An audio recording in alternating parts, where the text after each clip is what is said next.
네, 반갑습니다. 해커스에서 IELTS 알씨를 담당하고 있는 이현선입니다.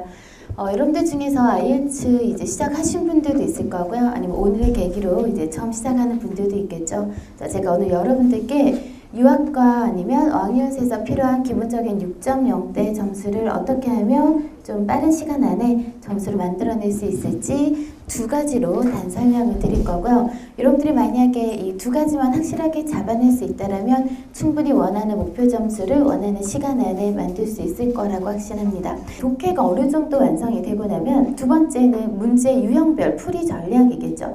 완벽한 독해력이 있다면 풀이 전략을 알지 못해도 기본적인 6.0대 점수를 만들어낼 수가 있습니다. 하지만 우리가 좀 짧은 시간 안에 100%의 독해력을 가지고 시험을 보러 갈 수는 없기 때문에 이것을 보완하는 게 이제 문제 유형별 풀이 전략이죠. 따라서 효과적으로 짧은 시간 안에 좀 많은 문제를 해결을 할 수가 있겠죠. 자, 그럼 우리 오늘 저랑 한 두 가지 정도 어떤 전략, 스킬들이 있는지 한번 살펴보도록 하겠습니다.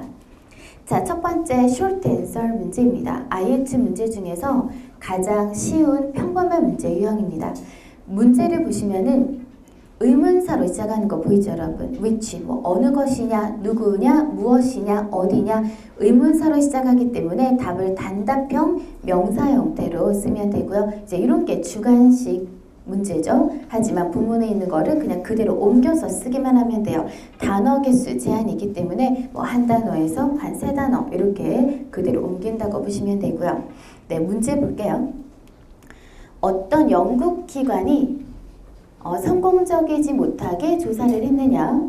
그 얼굴 특징의 유전자 기반에 대해서라고 했는데 우선 여러분들이 문제를 먼저 봤을 때 일반적으로 찾는 것은 부분을 찾아야 되니까 부분을 나타내는 단서가 되겠죠. 그럼 여기서는 여러분 부분을 나타내는 단서는 British Institution, 영국 기관이고요. 그 다음에 얼굴 특징, 이 두 가지가 이제 부분을 나타내는 단서인데 이거 가지고 문제를 풀어서 거의 절반이 틀리는 문제입니다. 왜냐하면 여기서 가장 중요한 거는 정답을 결정짓는 단서죠. 함정이 어디 들어갔는지를 파악해야 됩니다. 문제 자체가 워낙 평범하기 때문에 평범한 문제를 그냥 맞추라고 주지는 않겠죠. 당연히 함정이 있을 거다라고 생각을 하셔야 되고요. 여기서 함정은 unsuccessfully가 되겠죠. 자, 이렇게 제대로 파악을 했다라면 우선 밑에 부문 한번 볼게요. 제가 대략적으로 보여드리면은 영국으로 이제 돌아가서 즉 영국 얘기한 거 영국 기관 맞고요. Forensic Science Service가 이제 기관에 해당하는 거죠. 이 기관이 연구를 했습니다. 유전자 기반, 얼굴 특징의 유전자 기반에 대해서 그러면 긴 지문 속에서 800자 안에서 여기가 시작점이구나라는 걸 확실하게 잡았어요. 자, 그 다음 그래서 우선 많은 분들이 정답을 쓸 때는 Forensic Science Service를 거의 정답으로 적죠. 이제 이걸 쓰면 안 되죠, 여러분. 다음 문장에 보시면은 몇 년 전에 그 기관이 자금을 도와줬죠. 주된 프로젝트에 carried가 앞에를 수식하죠. 그러면 과학자들에 의해서 행해진 그 프로젝트에 자금을 대는 걸 도와줬는데 UCL이라는 대학의 과학자들에 의해서 행해진 그 주된 프로젝트라고 됐고요. 그런데 UCL이라는 이 기관은 연구자들은 시도했습니다. 브레이크다운이 분해시키는 거죠. 얼굴 전체 모양에 대한 자료를 into 뭐로 분해시키려고 했냐면 독특한 특징으로 이제 구분하려고 노력을 했는데 다음 문장이 중요하죠. 하지만 그들은 progress 발전이 little이라는 거는 약간 있는 거의 없는 중에서 없다라고 봐야 되죠. 약간 있는은 a little 이런 거 들어보셨죠, 여러분? 그래서 발전이 없었습니다. 자, 그럼 여러분 여기에서 little이라는 단어가 뭐랑 그대로 같다고 보시면 되죠? 네, unsuccessfully. 그래서 정답은 Forensic Science Service가 아니라 뭐가 되는 거라고요? UCL을 적었어야 된다는 거죠. 이렇게 해서 항상 short answer 문제는 문제 자체가 평범하기 때문에 함정이 들어간다고 봐야 돼요. 그래서 함정은 미리 문제에서 발견을 하고 접근을 해야지 정답을 맞출 수가 있겠다. 자, 그 다음에 IELTS를 해보신 분들은 아실 겁니다. True, False 납기분이 가장 어려운 문제죠. 이 IELTS의 약간 독특한 문제라고 볼 수가 있는데 문제 먼저 보시면은 전체 인구의 3분의 1 이상이 비만이다 라고 있어요. 자, 그럼 여기서도 마찬가지 우선 부분을 나타내는 단서는 기본적으로 찾아야 되겠죠. 그렇다면 US를 찾아가면 되네요.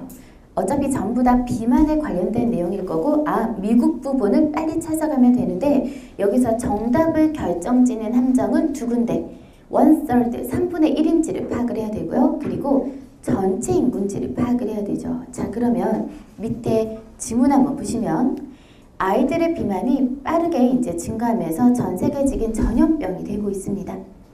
미국은 낫죠. 여기서 이제 정답을 끌어내면 되겠다라고 생각을 할 수가 있고요. 미국이 그 길에 선두를 달리고 있죠. 즉 비만율을 이끌고 있다. 가장 많은 문제가 된다라는 거고요. 그 다음 콤마 찍고 부가 설명이죠. 37%만큼의 아이들과 청소년이 너무 많은 지방을 가지고 있으면서 라고 부가 설명을 했습니다. 자, 그럼 우선 우리가 파악을 할 때 37%니까 1/3 비슷하게 맞다. 그럼 이거는 함정 역할을 잃었고요. 그 다음에 전체 인구를 놓치면 안 되죠. 전체 인구의 3분의 1이냐? 그럼 내용이 true, 맞는 걸까요? false, 틀린 걸까요? 아니면 not given, 언급이 안 된 걸까요? 아이들과 청소년의 37%면 전체 인구는 알 수가 있습니까? 없죠. 더 높을 수도 있고 낮을 수도 있고 똑같을 수도 있다는 거예요. 그래서 정답은 not given이 돼야 됩니다, 여러분. 자, 가장 결정적인 함정은 total, 전체 인구에 우리가 포커스를 걸었어야 된다는 거죠. 그걸 파악하지 못했다라면 오답으로 가게 될 것이고요. 지금 여러분들이 생각하는 게 false랑 not given이 지금 되게 많이 헷갈릴 거예요. 좀 더 구체적인 그런 스킬들은 제가 수업에서 더 설명을 드릴 겁니다. 그래서 오늘은 이렇게 우선 함정을 먼저 문제에서 파악하는 능력이 중요하다라는 걸 보여드렸습니다. 우리 하는 김에 하나만 더 볼까요? 네, 똑같은 true, false, not given 문제입니다. 이 사람 이름이 제시가 됐으니까 부분은 너무 빨리 찾을 수가 있겠죠. 이 사람의 사무실에 러스티클은 녹슨 것들을 얘기를 하고요. 타이타닉호 얘기입니다. 타이타닉이 이제 침몰해서 녹슨 것들이 있겠죠. 오랜 시간 동안 바닷속에 있었으니까 이 사람의 사무실에 녹슨 것들은 현존하는 것 중에 가장 큰 것이다. 자, 그럼 여러분 여기에서 기본적인 부분 나타내는 단서는 이 사람 이름의 오피스가 될 거고요. 그런데 정답을 결정짓는 함정은 the largest, 되게 과장된 표현은 다 함정으로 보시면 돼요. 최상급, 가장 큰 거냐. 그런데 가장 큰 것 중에서 현존하는 것 중에 가장 큰 것이냐. 자, 이 현존하는 것 중에를 잘 봐야 되고요. 밑에 문장 보시면은 두 번째 실험이, 두 번째 탐험이 가지고 왔습니다. 더 많이 녹슨 것들을. 그 타이타닉호의 부분이 바다로부터 인양이 되었을 때 더 많은 녹슨 것들을 건져냈죠. 그런데 여러분 여기에서 두 번째 탐험이라고 했다는 거는 그 뒤에는 몇 번 더 했는지 알 수는 없는 거예요. 어쨌든 팩트는 뭐냐면 두 번째 탐험까지 해서 더 많은 것들을 가져왔고요. 다음 문장에 이것들 중에 가장 큰 거예요. 그럼 이 this라는 건 여러분 몇 번째 탐험까지를 말하는 거죠? 네, 두 번째까지를 말하는 거죠. 이것들 중에서 가장 큰 거니까 the largest는 함정 역할을 잃었습니다. 가장 큰 것은 지금 이 사람의 사무실에 걸려있다. 그러면 the largest는 이미 함정 역할을 잃었고요. 맞는 내용이고요. 현존하는 것 중에 가장 큰 건지는 알 수 없죠. 그러니까 정답은 not given이 돼야죠. 두 번째 것 중에서 가장 큰 게 걸려있는 거고요. 지금까지는 그 뒤에 더 발견이 됐을 수도 있고 아닐 수도 있고 몇 번 더 탐험이 이루어졌는지는 알 수가 없기 때문에 그래서 정답이 not given이 돼야 됩니다. 그래서 이 true, false, not given 문제는 독해력도 중요하지만 독해력 플러스 이제 문제풀이 전략이 중요하죠. 아무리 완벽한 독해를 했다 하더라도 문제를 분석하실 때 키워드를 놓쳐버리면 함정을 놓쳐버리면 정답을 절대 맞출 수 없는 되게 까다로운 문제지만 이런 문제일수록 전략이 있는 문제일수록 연습을 많이 하시면 충분히 일반적인 평범한 문제보다 더 쉬운 문제가 될 수 있습니다. 자, 이렇게 해서 이제 오늘 제가 여러분들께 이제 기본적으로 두 가지 정확한 독해 능력과 그 다음에 이제 빠른 시간 안에 많은 문제를 해결할 수 있는 풀이 전략을 같이 한번 보여드렸고요. 이 두 가지만 확실하게 여러분들이 잡을 수 있다라면 충분히 목표 점수 쉽게 만들어낼 수 있을 거고요. 이 중에서 첫 번째 단계는 우선 독해 능력이겠죠. 그래서 우선 독해 능력 먼저 만드시고 독해가 어느 정도 기본적인 완성이 되면 플러스 문제풀이 전략이 들어오면서 점수를 만들어낼 겁니다. 자, 이렇게 해서 오늘 제 설명은 마무리가 됐고요. 우리 다음 달에 꼭 하고자 하는 의지를 가지고 수업에서 뵙겠습니다. 수고하셨습니다.